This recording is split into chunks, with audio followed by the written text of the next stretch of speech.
Before I found myself staring out the bus window at the familiar streets of Oakland, my life was a whirlwind of duty and distance. The Air Force had taken me across the globe, giving me 4 years of unforgettable experiences, but also leaving a trail of separation from the people I held dearest. It wasn't easy juggling the weight of responsibility and the ache of longing, but I told myself it was all for a greater purpose, a future I believed in. My wife, Susie, was my anchor, or so I thought. We'd built a life together before the deployments began, but with each passing mission, I noticed the cracks forming. Letters turned to brief phone calls, and the warmth in her voice started to fade. It was hard to pinpoint exactly when, but I sensed we were drifting apart. The love we once shared seemed buried under the layers of time and space.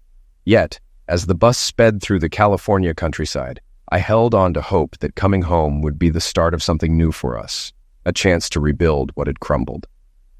As the bus glided past the entrance to Auckland Zoo, the realization hit me. I was almost home. After enduring a grueling 5-hour journey, the end was finally in sight. Just a short drive more, and I'd be in Oakland, ready to drop my bags and embrace the comfort of familiar walls. Most importantly, I would see Susie again, my wife, after half a year apart. The thought of reuniting stirred a mixture of excitement and unease within me. I'm Joe Thomas, a 27-year-old Air Force senior airman. Until recently, I was on active duty, completing a 4-year stint as a fighter avionics technician, essentially maintaining aircraft electronics. I just wrapped up my third 6-month overseas deployment, this time at Ramstein Air Base in Germany.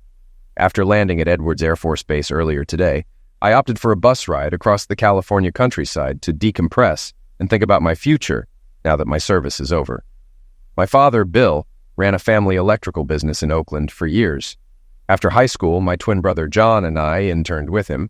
Once I earned my electrician qualifications, I joined the Air Force while John stayed to help our parents. Though I have an open offer to return to the business, I'm not sure I want to. Working in ceilings and dealing with difficult customers doesn't appeal to me. I'd rather try something new, but it would be nice to see Mom, Dad, Susie, and John regularly again. Susie and I met during my internship and married a year after I joined the Air Force. Lately, our relationship hasn't been what I hoped.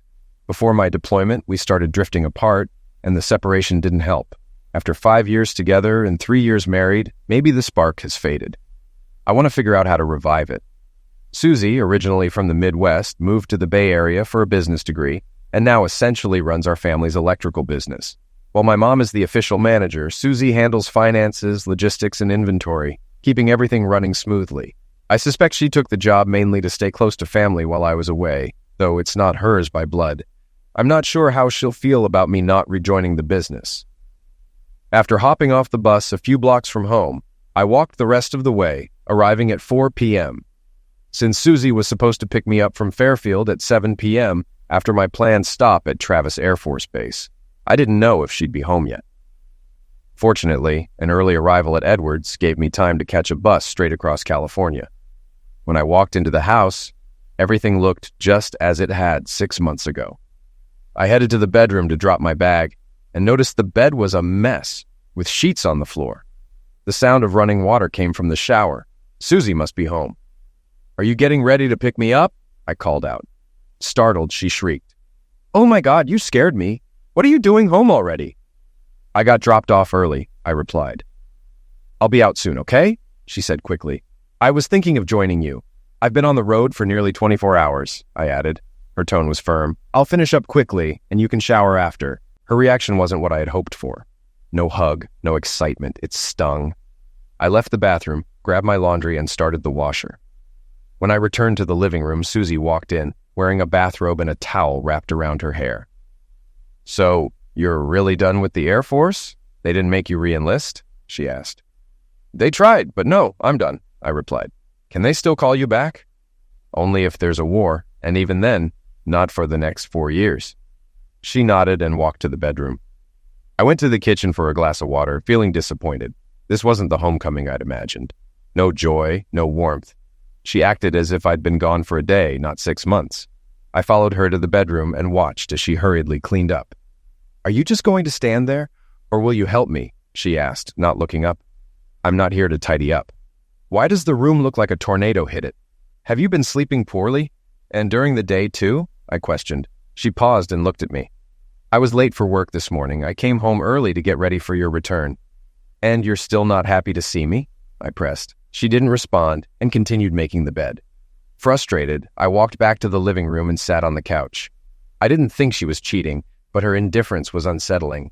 Our relationship had felt distant even before I left for Germany, and now her coldness made it worse. I lay down on the couch and drifted off. Sometime later, I heard her voice. "Joe, dinner will be ready soon. Go take a shower." Her voice woke me. It was already dark outside. I must have slept for hours. I got up, went to the bathroom, and stepped into the hot shower. The warmth washed over me, making me feel refreshed and calm, at least for the moment. When I returned to the dining room, Susie had set the table and plated porterhouse steaks with mashed potatoes, my favorite.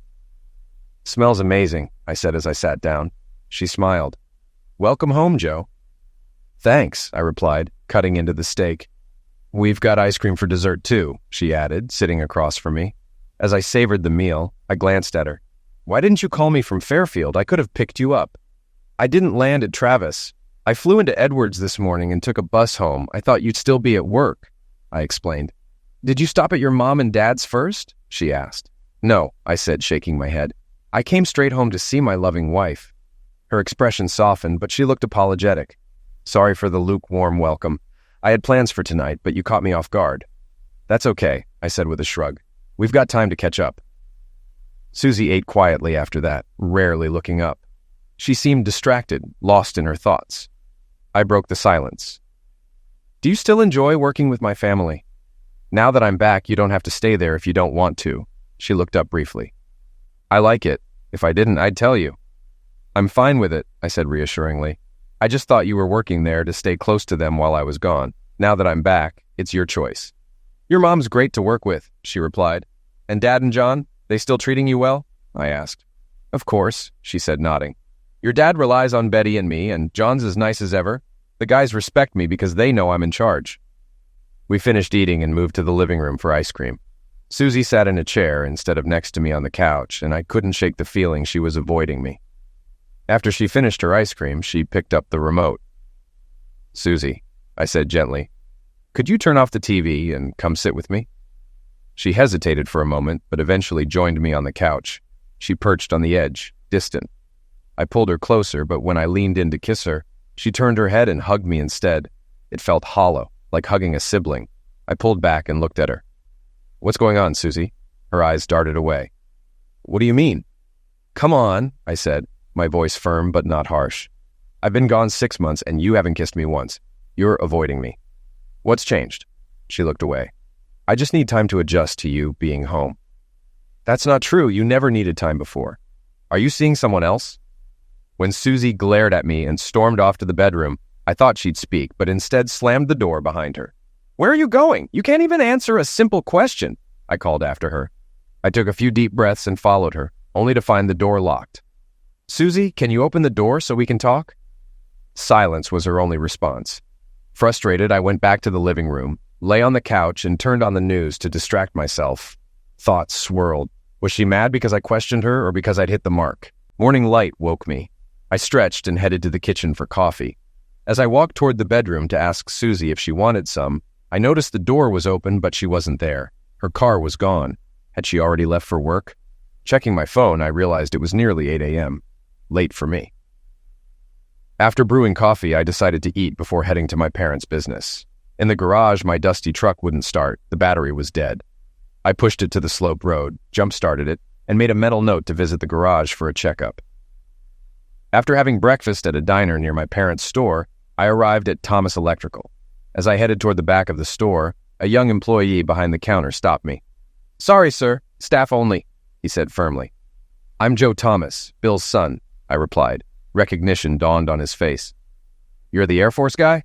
They're all here," he said, stepping aside to let me pass. In the storeroom, I immediately noticed my brother John and Susie at the far end. They were talking closely, their conversation appearing intimate. John occasionally stroked her arm, and at one point they hugged. It looked like he was trying to comfort her.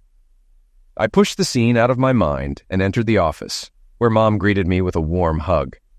"It's so good to see you, honey," she said, beaming. "Is it true you're done with the Air Force?" "Yep, no more deployments," I confirmed. How are you holding up? Keeping everyone in line? She teased. I chuckled. Your dad's still his own boss, and you're just like him, she added with a laugh. Before I could respond, Dad appeared, surprising me with a rare hug. Welcome home, son. Good to see you, he said gruffly. Good to be back, Dad, I replied sincerely. How was Germany? He asked. Still exciting, or did it get old? It was good, I admitted, but I missed home. Dad nodded. So, what's next? Any chance you'll re-enlist? No regrets so far, I said thoughtfully. But I need time to figure things out. You've got a job here whenever you want it, Dad said. Don't pressure him, Mom chimed in. He doesn't have to work here. It's his business too, not just John's, Dad countered. This argument seemed to reflect an old disagreement between them. I hadn't told anyone my plans, so their discussion caught me off guard. It's fine, I said. We can talk about my plans later. I'm just happy to be home. John and Susie entered the office then. Good to see you, Joe, John said, giving me a quick hug. Hey, big brother, I replied. Found yourself a nice girl yet? John gave an awkward laugh. He'd always struggled with girls, relying on me to help him meet their friends back in high school. Since I started dating Susie, his personal life seemed to fizzle out. Unlike me, John was more reserved and hesitant to try new things. So, are you re-enlisting in the Air Force or coming back to work here? John asked. Neither. I'm thinking of doing something else, I replied. John nodded, but Dad cut in. What's your plan for today, Joe? Nothing yet. Why? Come with me. I could use a hand and we can catch up, he said. Sure, Dad. Give me 10 minutes to get ready, and I'll meet you at the loading dock. As Dad left, John followed him out, leaving Susie sitting silently at her desk. I realized she hadn't spoken to me all morning, not since our argument last night. I walked over to her.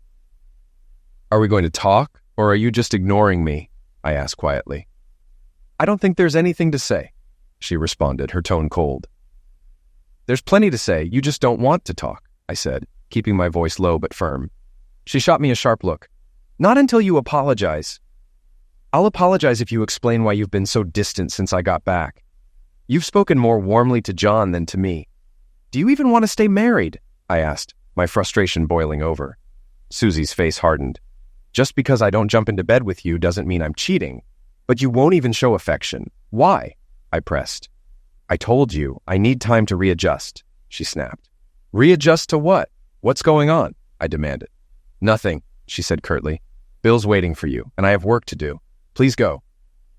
Fuming, I left and found Dad at the loading dock, loading tools into the truck.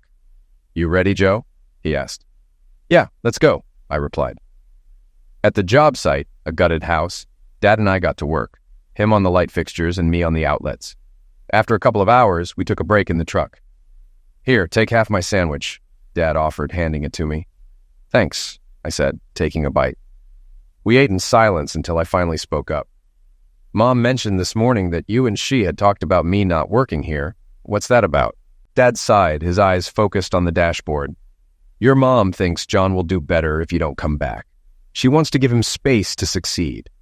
She thinks I'm holding him back? I asked, my voice rising. She thinks he's happy now.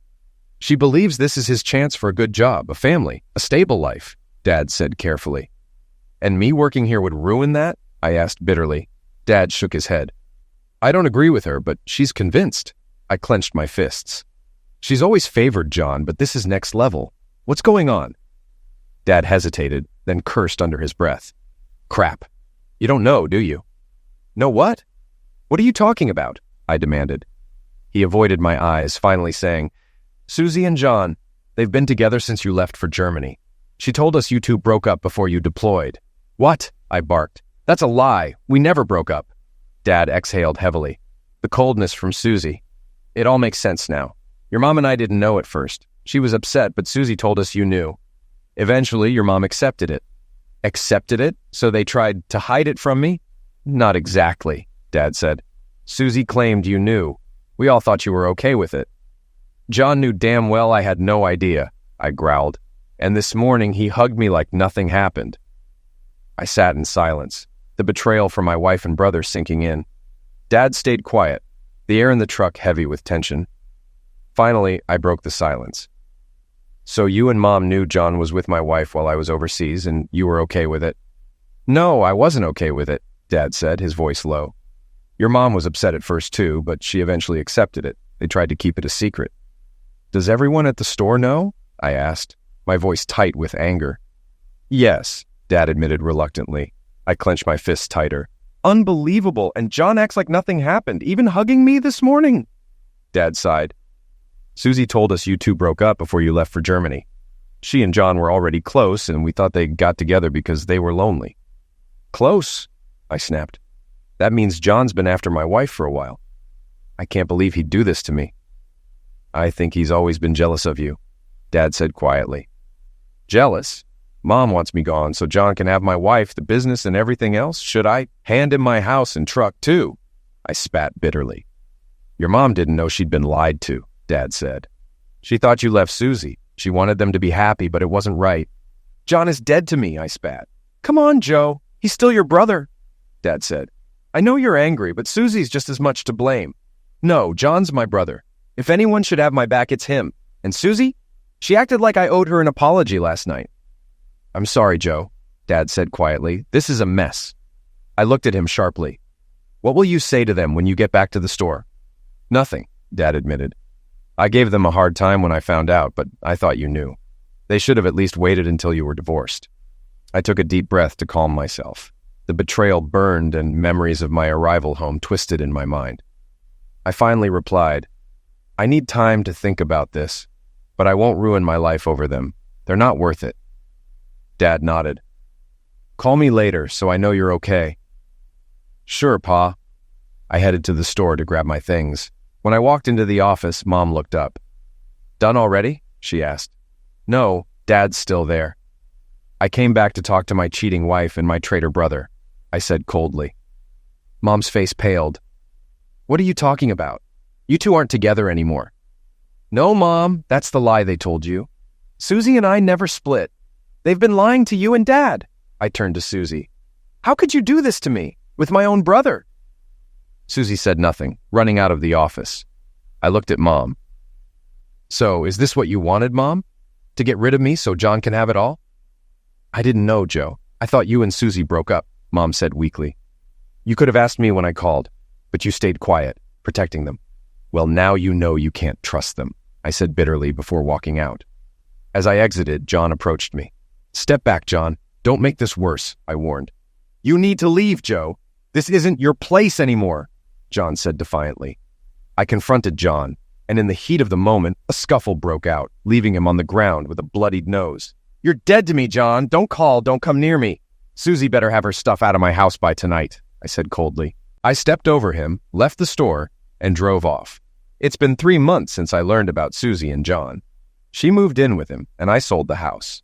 It held too many painful memories. After paying off the mortgage, I rented an apartment near the South San Francisco airport and landed a job with a major aviation support firm.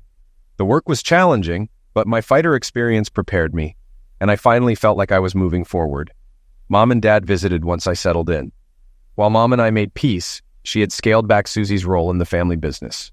On a Friday night, coworkers invited me out for dinner and drinks in South City, and I gladly joined. After dinner, we headed to a bar.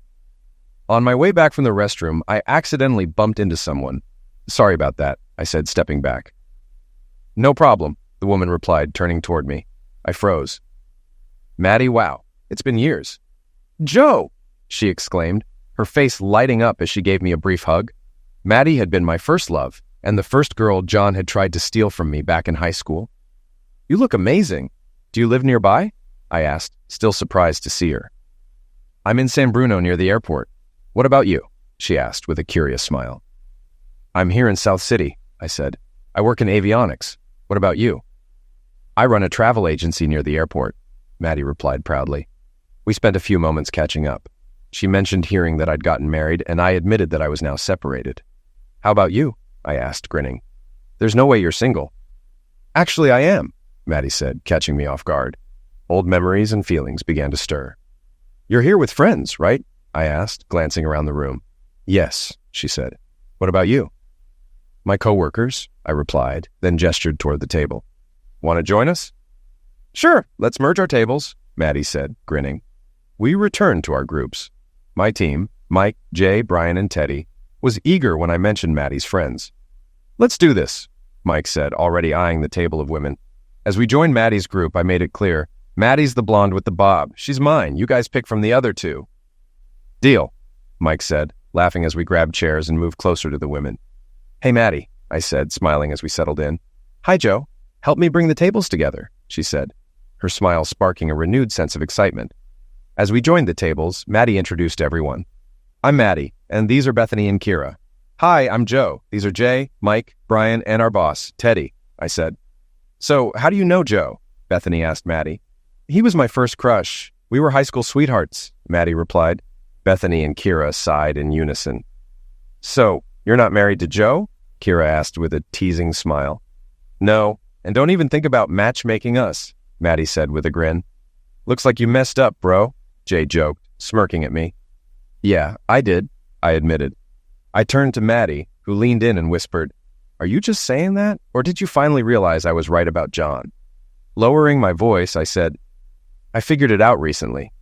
John was the reason my marriage fell apart. I regret not believing you back then. Maddie smiled slyly. Well, you can always make it up to me.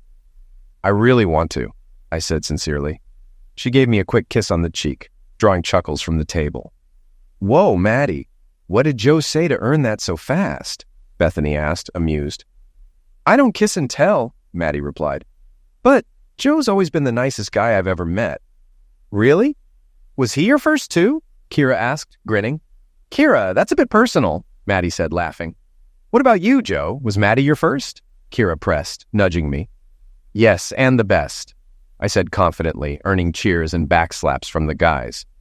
Is it getting warm in here? Bethany teased, fanning herself. Okay, enough about us, Maddie said, redirecting. Which of you guys are single? These ladies need entertainment. That would be Jay and Mike. Good luck, guys, Teddy said with a laugh. The next hour or two flew by as we all relaxed and enjoyed ourselves.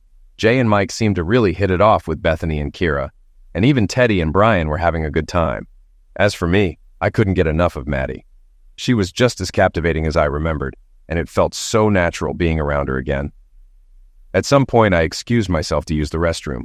When I came out, I noticed Maddie walking toward the same hallway. She smiled when she saw me and leaned casually against the wall next to me after she exited. It's so good to see you again, Joe. I mean it, she said softly, her eyes warm. Same here, I replied, meeting her gaze.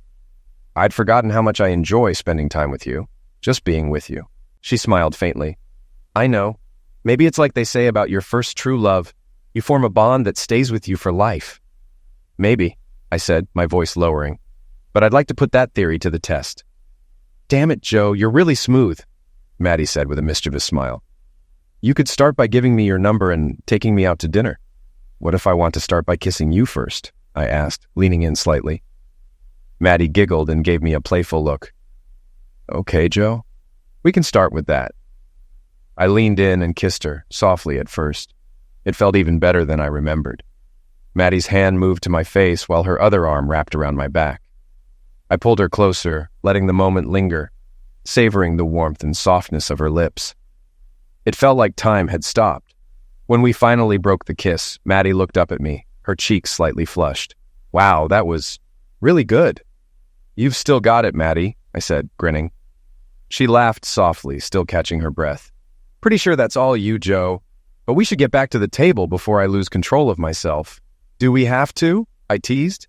If it were up to me, I'd take you home right now. Easy, Tiger, Maddie said with a cheeky laugh. You can take me out to dinner first. I'm not that kind of girl. I chuckled. Fair enough. But can I get one more kiss before the night's over? She smiled, her eyes twinkling. Yes, you can, I promise. We went back to join the others, and I couldn't stop humming, replaying that kiss with Maddie in my mind.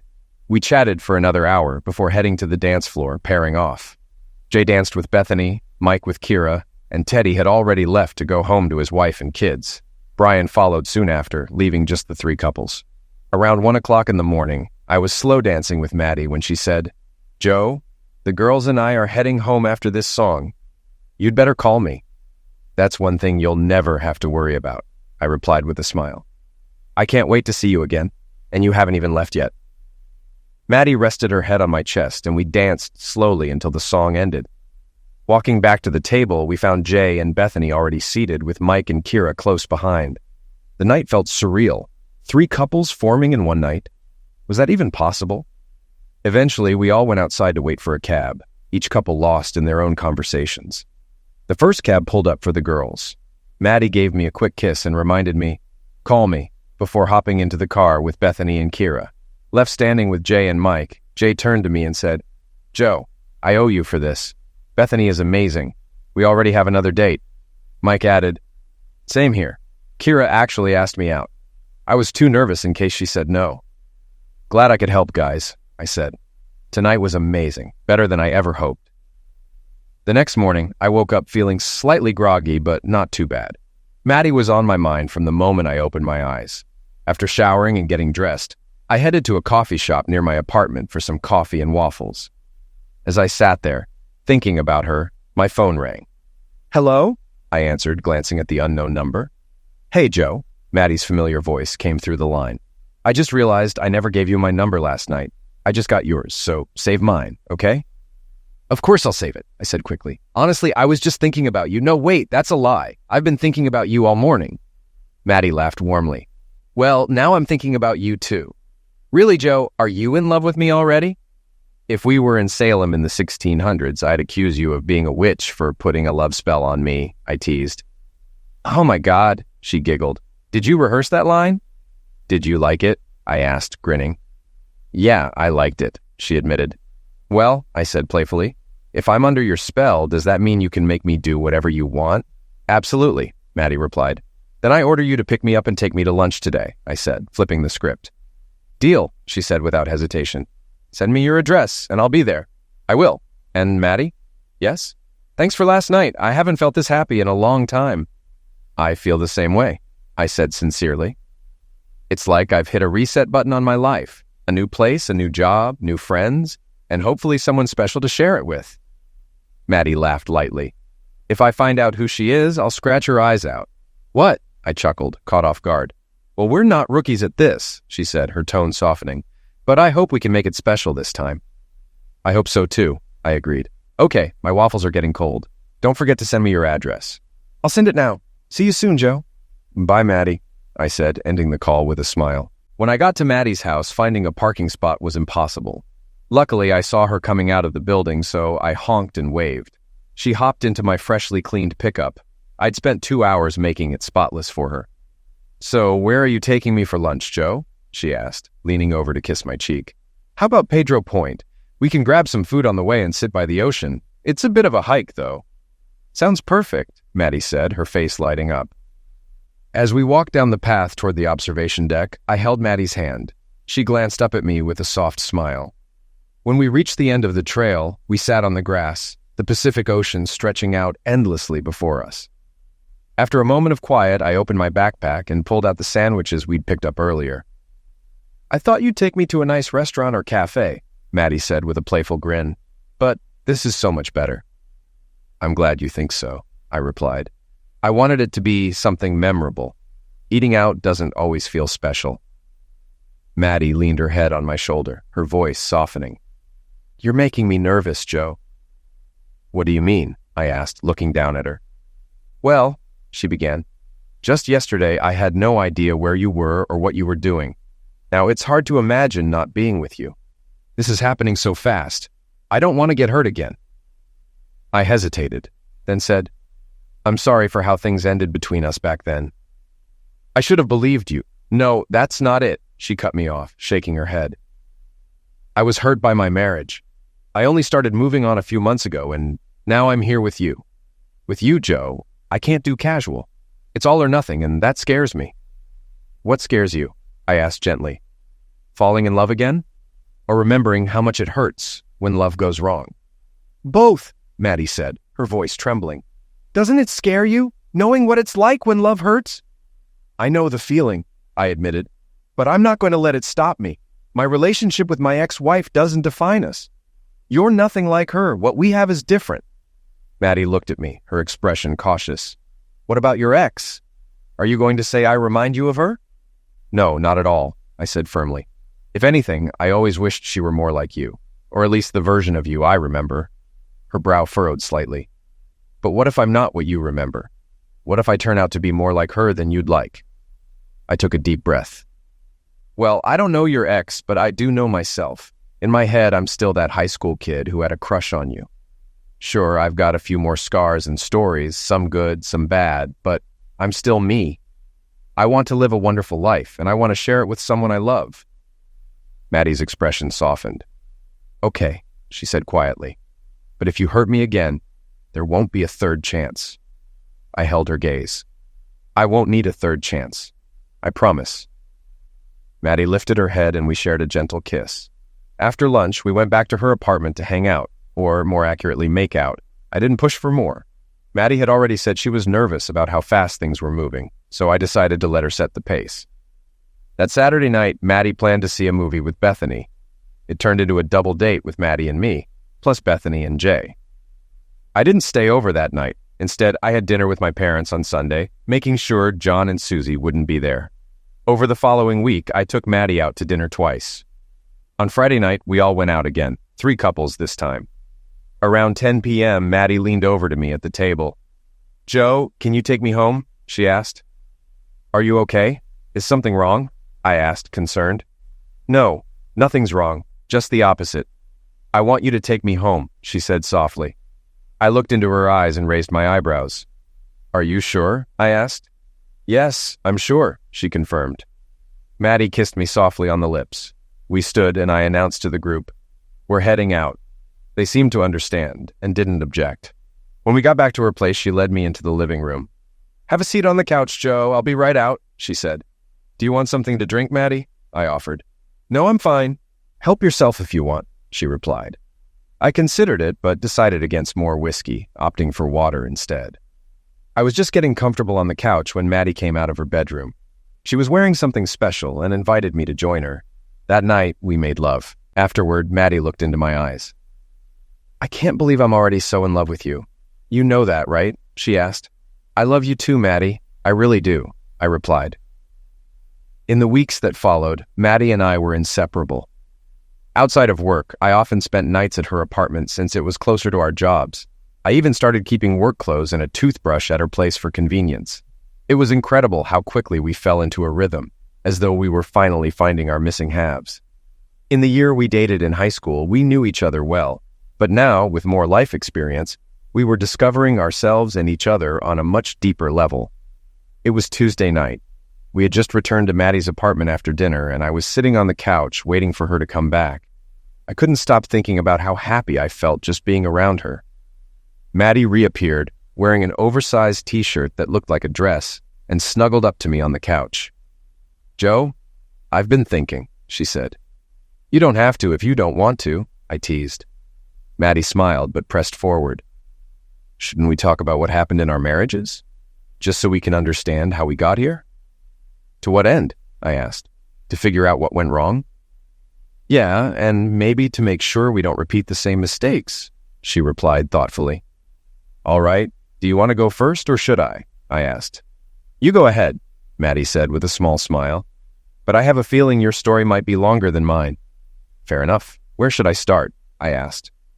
"How about how you met her, and what she was like, not how you see her now, but back then," Maddie suggested. "Well," I began, "we met at a bar. I was in college, and she was studying business at Mills. We were both 21. She seemed nice, but wasn't very talkative at first. I had to work hard to get her to open up and have a few drinks. Honestly, I don't remember thinking she was the one or anything. We just gradually started dating. I joined the Air Force after my internship, proposed 6 months later, and we got married another 6 months after that. Being in the service wasn't easy on our relationship, especially since she stayed behind. She had a job in the city and lived in the house we'd just bought in Oakland, a small 3-bedroom. We ended up spending more time apart than together. "What was she like?" Maddie asked. "And what were you two like as a couple?" "She was determined, sometimes too stubborn for her own good. She wasn't great at expressing her feelings and often bottled them up, even with me. But when she was in a good mood, she could be warm and cheerful. I felt like it was my responsibility to get her into the right mood, and sometimes I just couldn't focus on it, especially when I was overseas. Ironically, the distance sometimes helped because we missed each other. When I came home, things would be good for about a month. She felt lonely when I wasn't around, so I convinced my parents to hire her at the family business. That way, she'd have support, and it was easier for her. Plus, we needed 2 incomes for the mortgage, so her staying abroad with me wasn't an option. Maybe renting out the house and traveling together could have been a solution, but we never considered it. When did she start working for your parents? Maddie asked. During my 3rd year in the Air Force, about a year and a half after we got married, I explained. Were you around much after that? Is that when things started going wrong? Maddie pressed. Yeah, I wasn't home much. I was in Germany for most of my 3rd year and the last 6 months of my final year. The 6 months in between, I was stationed at Edwards with a test squadron and only came home on weekends. Is that when she started getting close to John? Maddie asked cautiously. Yes, I think so, I admitted. They always got along fine, but I didn't suspect anything while I was at Edwards. Looking back, I think her relationship with John may have contributed to our problems. Do you think she thought she could trade you for someone who'd be around more? Maddie asked, her voice careful. She knew my time in the Air Force was ending, and I never planned to re-enlist. But she started dating John during my last 6 months. Maybe she just fell in love with him. He can be persuasive. But that didn't work on you, did it? Maddie asked, her eyes narrowing slightly. No, I said firmly. I wouldn't betray you even when I was away. And as for John, he tried to make a move on me once, but I shut it down. I was disgusted, but I didn't confront him because I didn't want to escalate things. Why not? He's your brother, Maddie pressed. He was drunk, and at first I thought he was just being an idiot, but then things got out of hand. Maddie's expression hardened. You said he kept groping you. What exactly did he do? He'd come up behind me, grab my chest, and wrap his arms around me so I couldn't get away. Even when I yelled at him to stop, people thought we were just messing around. Everyone else was partying, so they didn't think it was serious. I was furious you weren't there because he wouldn't have tried that if you were around. I was mad at myself, too, for not leaving sooner, but I didn't want him ruining my night. I'm sorry I wasn't there, Maddie said softly. What happened next? He cornered me in the hallway as I came out of the bathroom and tried to push me into a bedroom. Well, you know the rest. I've never felt so powerless, and no one tried to help me. Maybe they thought I was okay with it because they'd seen us hanging out together before. Like I was just fooling around with him while you were away. Well, Maddie said, her voice hardening, I'm glad you stood up for yourself. I hope his balls are still sore. Her bluntness caught me off guard, and I laughed despite myself. I don't think he'll ever forget, I said, my voice darkening. Maddie sighed and rested her head on my shoulder. So what about your story? I asked after a moment of silence. Maddie hesitated before nodding. All right, she said softly. I met my ex, Simon, when we were sophomores in college. We started dating and got engaged about a year after graduating. We married 2 years later. You dated for years before getting engaged, and then it took even longer to get married, I said, puzzled. Why did it take so long for you two to connect? I'm not sure, Maddie admitted. Looking back, maybe we both knew deep down it wasn't meant to be. We were probably just content with what we had at the time. But you loved him, didn't you? I asked gently. Yes, Maddie said quietly, at first, but like your relationship, we drifted apart as time went on. I think we ended up getting married to try to save what we had. There was also pressure from family and friends. The marriage only lasted about 6 months. What went wrong? Did you decide to end it? I asked. No, Simon lost his job and hated the new one he found. He started drinking more and eventually he became violent, Maddie admitted. Violent? Did he touch you? I asked, my voice tight with concern. At first it was just verbal misuse, but then he started pushing and kicking me. That's when I decided I had to leave, she said. And? I prompted gently. And one night, after he came home drunk and angry, he punched me during an argument. I don't even remember what it was about, but it was like I was the target for all his frustrations. I told him to sleep on the couch that night, but the next morning he started in on me again and strike me again. That was the last straw. Did you go to the police? I asked, my fists clenching instinctively. Men like that usually keep doing it. There needs to be a record so future women are warned. Yes, I went to the police. I got a restraining order, and he was forced to move out. I haven't seen him since that day, Maddie said. I'm sorry you went through that, I said sincerely. With both Simon and John. I hope the other guys you dated treated you better. You're my only boyfriend, and so far you've been good to me, Maddie replied with a soft smile. Wait, you didn't date anyone else in college after you met Simon? There must have been plenty of guys chasing after you, I said, surprised. There were. but I was still thinking about you. I didn't want to date anyone then, so I focused on my studies and spent time with my girlfriends. They eventually convinced me to start dating the next year, but I got teased a lot for being so serious, Maddie said, laughing. Madeline's mother was a favorite, she added playfully. I laughed, and Maddie smacked me with a pillow. Tell me, Joe, she said, her tone serious again. Do you think you'll ever forgive John for what happened? He is your twin brother after all. No, I said firmly. I don't think I ever will. Even putting aside what he did with Susie or you, it's about what he did to me. He betrayed my trust. I've thought about it a lot since Susie left. Even though he's my twin, we were never good friends. Maybe if we were identical twins, it'd be different, but we weren't alike at all. He was always around, but I never enjoyed being alone with him. We were only together because of other people, my friends, my girlfriends. Looking back, I realize I never liked him. If he weren't my brother, we wouldn't have been friends. What's that saying, Joe? You can choose your friends, but not your family? Maddie asked gently. Yeah. But it's tough when your family becomes part of your friend group. Mom and Dad expected me to take him everywhere, like he'd always have my back. I don't know why he didn't just do his own thing or make his own friends. That's one reason I joined the Air Force, to finally get some space from him. Well, now you're rid of him, Maddie said kindly. Let's go to bed, Joe. I need to snuggle for a while. Wait, I said, stopping her. You said we should talk about this so we can learn from it. What exactly did we learn? Not to fall in love with crappy people, Maddie replied with a smirk. I laughed. Yeah, I guess we learned to make better choices about the people we love. That, and that you should never settle for second best, Maddie said, her tone softening. Agreed, I said, standing up and pulling her into a hug. Now I'll take my first best girlfriend to bed. Maddie kissed me softly before leading me into the bedroom. The following weeks went by much like the ones before, but now it felt hard to imagine what life had been like without Maddie. I felt so at peace, as though this was what it truly meant to be happy and in love. Last weekend, Maddie joined me for lunch at my parents' house. Mom and Dad were thrilled to see her again and relieved to see me happy after splitting from Susie. By the end of the week, I had moved all my things into Maddie's apartment. Since we were already practically living together, keeping two places didn't make sense. It had been just under 6 months since I filed for divorce from Susie.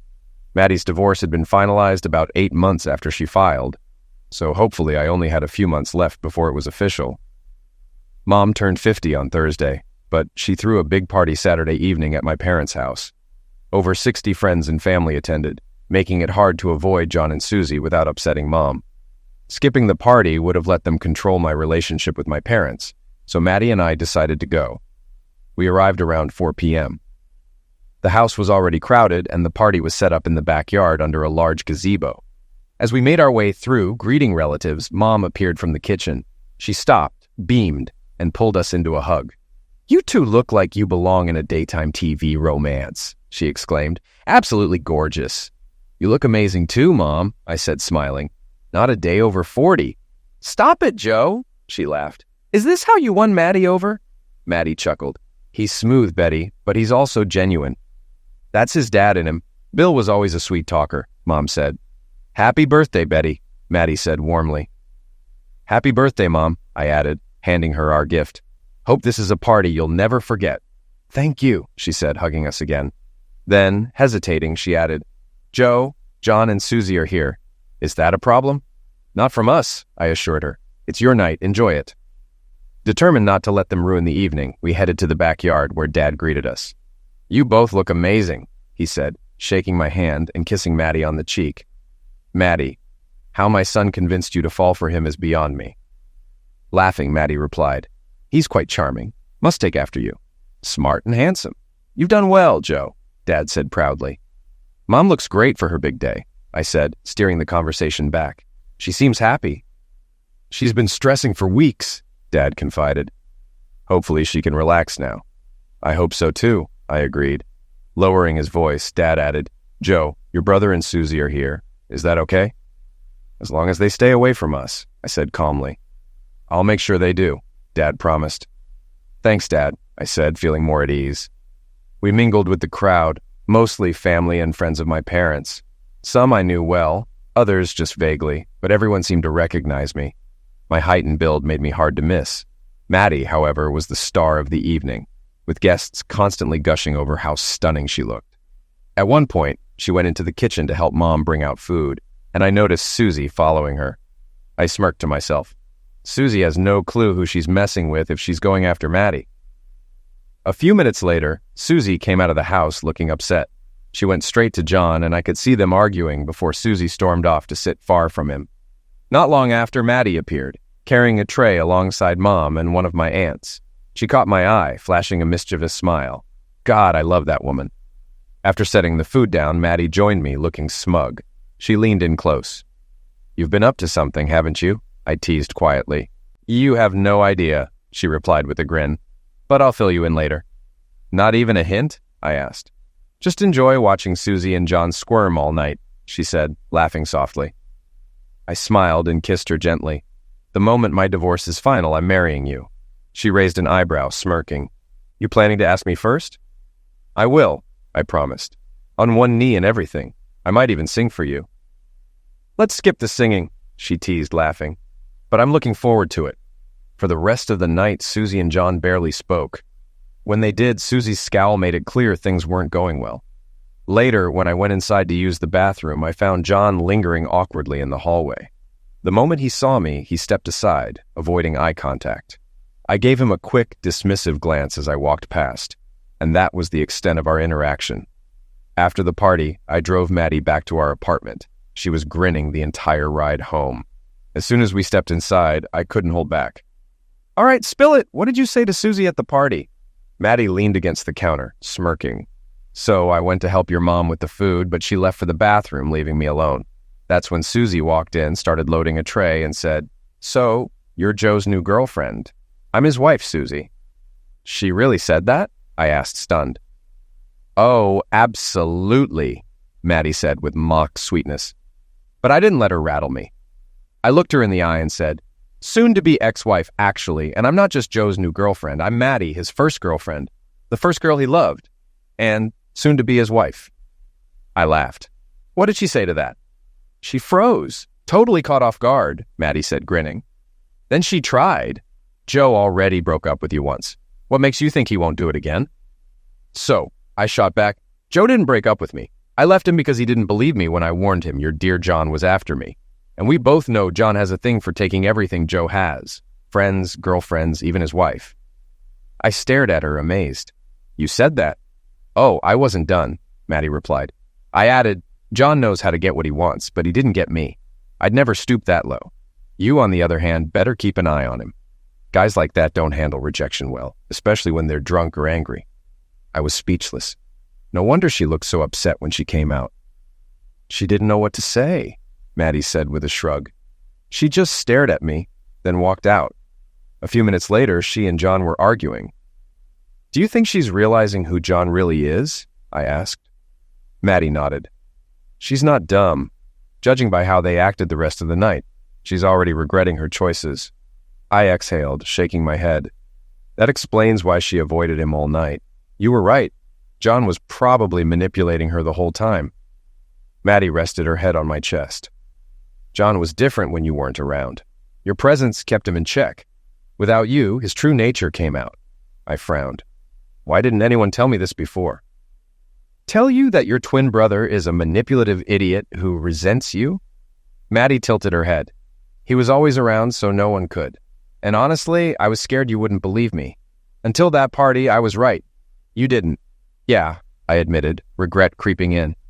"I can't believe I fell for his lies. I was so gullible." "You're not gullible, Joe. You're a good man who sees the best in people," Maddie said firmly. "Don't let him change that." I pulled her close, holding her tightly. "Thank you," I murmured. She smiled, kissing me softly. "Story's over. Let's go to bed." "Wait," I said, stopping her. "What else are you hiding? There's something, isn't there?" Maddie smirked. "Want to guess?" I grinned. "That I'm the best lover you've ever had?" "Obviously, but no," she teased, laughing. "That you can't wait to marry me again?" I joked. "Yes, but still not it." I studied her, narrowing my eyes. "You're pregnant, aren't you?" Her face lit up. "Yes." I kissed her slowly, savoring the moment. "How far along?" "Not far," she admitted. "I just confirmed it with the doctor this week." "You're not upset we didn't talk about this first?" she asked hesitantly. "It happened while I was switching birth control." "No, Maddie, I'm thrilled. I can't wait to marry you, buy a house, and have 4 kids," I said, laughing. 4? She gasped, mock horrified. "I need to keep my figure, you know." "You'll be the prettiest mom in the PTA," I teased. "The slimmest MILF in the Bay Area." "You say the nicest things," she said, smiling warmly. "I love you, Maddie," I said, holding her close. "I love you too, Joe," she replied. My divorce was finalized 2 months later, and Maddie and I married 2 weeks after that. We kept it small, just family and close friends. Bethany and Kira were her bridesmaids, while Jay and Mike stood as my best men. We bought a house in San Bruno that needed renovations, but with help from my dad and coworkers, we fixed it up quickly. Life moved fast, but everything felt right. Maddie and I had finally found the life we were always meant to have. 6 months after Maddie and I married, our son Mason was born. Holding him for the first time was overwhelming, and watching Maddie with him was even more moving. She was a natural, loving, patient, and gentle. Mason became the center of our world, and life felt complete. Now, Maddie is expecting again. A girl. The scans show she's healthy, and we're already planning her arrival. Mom and Dad are thrilled about another grandchild. They've fully embraced their roles as grandparents, though they're slowing down with the family business. John and Susie are no longer part of it. Susie left John a few months after my remarriage. She got a restraining order and moved back to the Midwest to be with her family. Mom and Dad told me she finally saw John for who he was, manipulative, controlling, and eventually violent. After she left, they forced him out of the family business. He's now a silent partner like me and works for another contractor in San Jose. I rarely think about him anymore. Maddie was right all along. She saw the truth before anyone else, and I've come to trust her instincts completely. She's not just my wife, she's my anchor. Last weekend, we took Mason to my parents for lunch. It was one of those rare, peaceful afternoons. Mom and Dad played with Mason in the backyard while Maddie and I sat on the porch watching them. "I can't believe how everything turned out," I said, holding her hand. "Your dad was right," Maddie said with a smile. "It all worked out for the best." I kissed her hand and leaned back, savoring the moment. Life wasn't perfect, but it was ours, and it was good. Looking at our little family, I knew we had everything we needed. Maddie rested her head on my shoulder. "Do you think she'll have your eyes?" she asked about our baby girl. "I hope she has yours," I replied, smiling.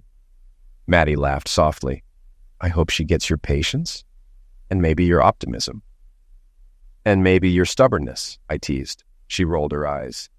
"You'll never let that go, will you?" "Never," I said, pulling her close. "I love you, Maddie." "I love you too, Joe," she replied warmly. Watching my parents play with Mason and holding Maddie's hand, I knew this was everything I'd ever wanted. Maddie would always be the love of my life,